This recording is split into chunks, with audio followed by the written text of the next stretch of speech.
नमस्कार, स्वागत है आपका राजनीति 24 न्यूज में। यह डालता है इस वक्त की बड़ी खबरों पर नजर।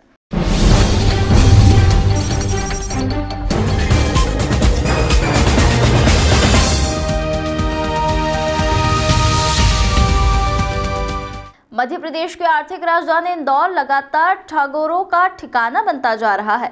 वहीं इसी के तहत क्राइम ब्रांच को 3 राज्यों से व्यापारियों द्वारा शिकायत मिली थी, जिसके आधार पर 2 आरोपियों को क्राइम ब्रांच ने गिरफ्तार किया है। तो वहीं उनसे विभिन्न पहलुओं पर पूछताछ की जा रही है।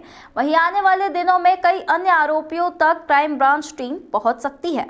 दरअसल मामला यह है कि स्नैपडील के नाम से संचालित ई-कॉमर्स कंपनी की डीलरशिप दिलाने के नाम पर उत्तर प्रदेश के दीपक, आंध्र प्रदेश के मुजाहिद और मुंबई के विक्रम नामक व्यापारियों के साथ डीलरशिप दिलाने के साथ ही अच्छा लाभ मिलने का लालच देकर लाखों रुपए की धोखाधड़ी की घटना को अंजाम दिया गया था।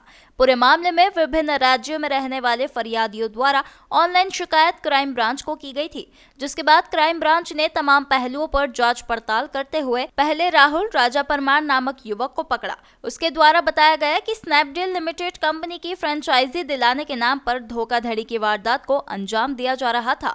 पूछताछ के बाद क्राइम ब्रांच ने अन्य 2 आरोपियों को पकड़ा, जो कि दस्तावेज रूप में पूरी गैंग की मदद करते थे, जिनके नाम रणवीर पटेल और गणेश जाधव है। उन्होंने पूछताछ में बताया कि टेलीकॉम कंपनी के पोस्ट एजेंट है और सिम कार्ड केवाईसी करवाकर डीलरशिप दिलाने वाले कंपनी संचालक राहुल परमार को दिया करते थे और उसी के माध्यम से पूरी धोखाधड़ी की घटना को अंजाम दिया जाता था। फिलहाल फर्जी तरीके से दस्तावेज बनाकर तैयार करना और अन्य धोखाधड़ी के मामले में क्राइम ब्रांच पकड़े गए दोनों ही एजेंट से पूछताछ में जुटी है।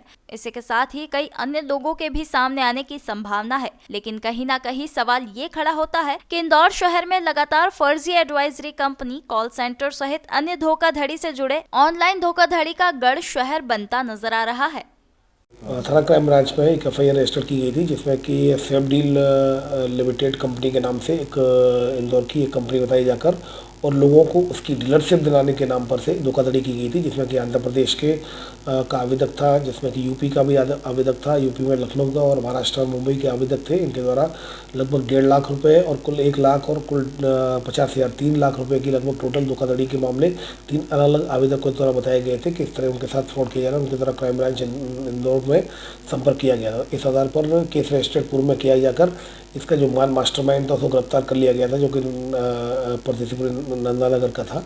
इसमें अन्य 2 आरोपी फरार थे, जो कि अन्य 2 आरोपी जो कि टेलीकॉम कंपनी के पीओएस कर्मचारी थे और वो सिम किसी दूसरे व्यक्ति के नाम से इन फर्जी कंपनियों को चलाने के लिए देते, जिससे कि ठगने के में वो काम आया और उससे आइडेंटिफिकेशन न हो सके। इस आधार पर 2 आरोपी जो कि मूलतः रांची जबलपुर के रहने वाले हैं, उनको पुलिस के द्वारा हिरासत में लिया जाकर वैधानिक कार्रवाई की जा रही है। उनको गिरफ्तार कर लिया गया है।